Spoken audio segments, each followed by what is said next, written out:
السلام عليكم. تقدروا بقى تعتبروا وصفة النهاردة كده من أجمل وألذ الوصفات بجد اللي ممكن تجربوها. وصفة سهلة جدا وكمان خطواتها سريعة ورا بعض، يعني بدون عجن ولا تخمير ولا كمان تريح، وفي دقايق معدودة هتكون جاهزة معاكي. وصفتنا بقى النهاردة تعتبر كده أحلى من القرقيش وكمان أطعم من السابليه، ويمكن كمان تكون أحلى منهم كلهم. جربوها وإن شاء الله هتعجبكم.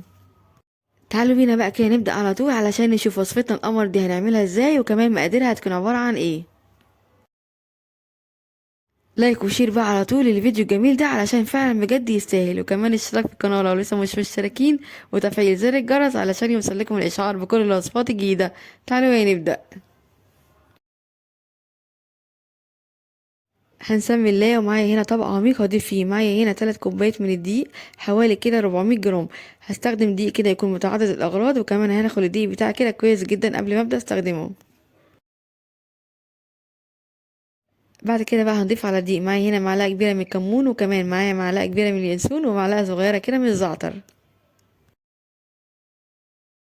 الزعتر بقى هنا قبل ما اضيفه للدقيق هفركه بين ايديا كده حاجه بسيطه، وكمان اليانسون والكمون ممكن نطحنه كده في كبه بسيط علشان بس يطلع معانا الطعم بتاعته والريحه.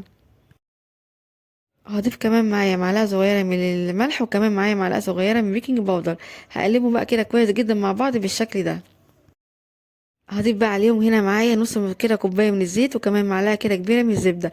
هجيب بقى معلقه اسباتيا واقلب بقى المكونات دي كده كويس جدا مع بعض لحد الدقيق ما يبدا يشرب كده معايا الزيت والزبده. هقلب بقى كويس جدا لحد الدقيق بتاعي ما يتشرب الزيت والزبده كويس جدا. بعد كده هبدا بقى استخدم ايدي وافرك كده الدقيق بتاعي كويس جدا لحد ما يكون معايا كده زي حبوبات الرمل المبلول بالشكل ده. يعني هفرك الدقيق بتاعي كده بين ايديا بالشكل البسيط ده لحد ما اتاكد كده ان الدقيق اتغلب بالزيت والزبده كويس جدا. بعد ما اتاكدت ان الدقيق اتغلب بالزيت والزبده كويس جدا هبدا كده اضيف معايا هنا بيضه، والبيضه هنا يا جماعه تكون بدرجه حراره الغرفه. كمان هضيف كده معاها معلقه كده كبيره من الخل، والخل هنا علشان يضيع كده زفاره البيض تماما.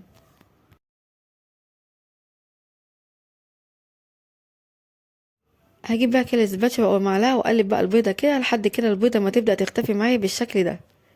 بعد كده هكون مجهزه جنبي كده حوالي ربع كوبايه من الميه علشان هبدا كده اعجن بيها، او بمعنى ادق كده يا جماعه احنا هنلم العجينه مش هنعجن، علشان كده المقرمشات تطلع معاكي كده في الاخر دايبه وناعمه وتكون طعمها جميل جدا. ومش هنضيف كده ربع كوبايه الميه مره واحده، لا هنضيف كده حبه حبه لحد ما نحس ان العجينه بتاعتها مش محتاجه. يعني احنا مجرد هنا بس بلمها علشان تطلع معانا كده عجينه ناعمه ودايبه جدا في الاخر. بص بقى هنا معايا ما شاء الله اتلمت وبقت عامله ازاي. وعلى فكره هنا انا ما خدتش ربع كوبايه الميه كلها، وطبعا ده يرجع لحسب نوع الدقيق، لان في دقيق كده بيمتص سوائل كتير ودقيق لا، وكمان بيفرق معاكي في حجم البيضه. وكده بقت العجينه جاهزه معايا ما شاء الله بدون بقى تريح خالص. هبدا اشتغل فيها كده على طول او اشكلها على طول. هناخد بقى كده قطعه من العجين ونبدا نفردها كده بايدينا بسيط بالشكل ده، وبعد كده اجيب الفراده او النشابه وافردها بيها كده بسمك 1 سنتي بالشكل ده. هجيب بقى كده اي قطعه موجوده عندي، وبعد كده ابدا اسوي الاطراف زي ما حضراتكم شايفين معايا كده بالظبط. يعني على قد ما نقدر نحاول كده نخليها على شكل مربع متساوي بالشكل البسيط ده. بعد كده بقى هنجيب كده اللي اقطعه وهبدأ كده اقطعهم كده كلهم شرايح بالشكل ده، ونحاول كده نخليهم كده كلهم مقاس واحد. طريقة بقى تشكيلي هنا سهلة جدا وكمان ممتعة جدا، وكمان مش هتاخد معاكي وقت خالص في تشكيلها. هبدأ بقى كده اخد كل قطعة او كل شريطة من اللي احنا مجهزينها مع بعض كده، وابدأ ابرمها بايدي بالشكل البسيط ده. يعني تدينا كده شكل تموجات بسيطة كده. الشكل النهائي يا جماعة في الاخر بجد روعة.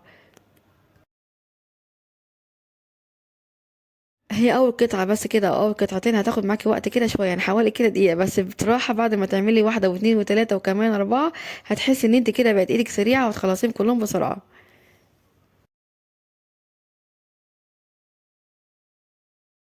هيكون بقى كده جنبنا صاج او صينيه ودهننا كده حاجه بسيطه جدا بالزبده او بالسمنه علشان بعد كده نبدا نرص فيها المقرمشات بعد ما نشكلها. بجد يا جماعة وصفة النهاردة من أجمل وألذ الوصفات اللي ممكن تجربوها. يعني تقدروا تعتبروها كده حاجة كده ما بين البسكوت وبين القرقيش وكمان المقرمشات المملحة، وكانت تكون كده تكون أجمل منهم كلهم. مش هتحكموا كده على النتيجة إلا لما تجربوها بنفسكم. ده كده بقى هيكون شكل الصاج أو صينية معايا بعد ما شكلتهم كلهم بجد ما شاء الله.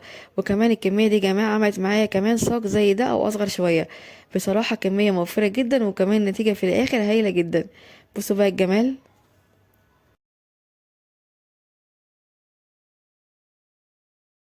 هجيب بقى كده صفارة بيضة وهضيف عليها كده معلقة كبيرة من حليب، وبعد كده هبدأ أدهن وش المقرمشات بتاعتي كده حاجة بسيطة قبل ما أبدأ أدخلها الفرن.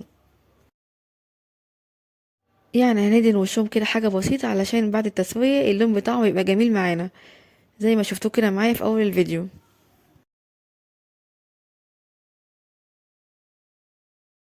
بعد ما أدهن وشهم كويس جدا هبدأ أضيف ليهم كده رشة بسيطة كده من السمسم، بتدي طعم وشكل في النهاية حلو جدا. شفتوا بقى مفيش اسهل من كده بجد، ممكن تجربوه. وصفة سهلة وبسيطة وكمان اقتصادية جدا. مكوناتها كده تعتبر مش كتير، بس بصراحة طعمها في النهاية هايل جدا. مناسبة جدا كده لفطار الصبح مع احلى كوباية شاي وبألف هنا. هنبدأ بقى نسويها كده في فرن ساخن مسبقا على درجة حرارة 180، ونحط الصاج بتاعنا او الصينية في الرف الاوسط، وهنكون مشغلين النار من تحت بس. مدة بقى تسويها هتكون كده من 25 ل30 دقيقة. أول بقى ما نلاقي الجوانب بتاعتنا من تحت بدأت تاخد لون، هنطفي النار من تحت ونشغل كده عليها شواية حوالي 5 دقايق. بس أول بقى ما نشغل الشواية ناخد بالنا منها كويس جدا عشان مش تاخد معانا اللون بالزيادة، وتبقى معانا بالجمال ده كله. طبعا يا جماعة التسوية بقى هنا على حسب كل واحد والفرن عنده. بعد كده بقى نبدأ نخرجها من الفرن وهتبقى معانا بالجمال ده كله بجد ما شاء الله. واخدة لون ذهبي من فوق وتحت جميل جدا، وكده كمان طالعة معانا مقرمشة جدا بس في نفس الوقت دايبة جدا. اول بقى ما نخرجها من الفرن هنسيبها بقى لحد ما تهدى معانا تماما، وبعد كده نبدأ نقدمها وبألف هنا. وصفة سهلة وبسيطة وكمان طالعة معانا هشة وخفيفة ومقرمشة جدا، وكمان بتدوب كده دوبان. جربوها وان شاء الله تعجبكم. وعلشان هي بقى سهلة وبسيطة ومش بتاخد وقت خالص ولا مجهود، انا عارفة كده ان انت هتقومي تعمليها حالا. يلا بقى جربوها كده بنفس الطريقة ونفس الخطوات وان شاء الله هتعجبكم. هسيب ليكم مقادير الوصفة كلها مكتوبة في الوصف تحت الفيديو، والهنا والشفا مقدمة لكل اللي يجربها. لو عجبكم بقى فيديو النهارده وصفة النهارده ما تنسوش اللايك والشير للفيديو الجميل ده كده على طول علشان يوصل لأكبر عدد من الناس، وكمان الاشتراك في القناة لو لسه مش مشتركين، وتفعيل زر الجرس علشان يوصل لكم الإشعار بكل الوصفات الجديدة. اشوفكم على خير إن شاء الله في فيديو جديد. مع السلامة.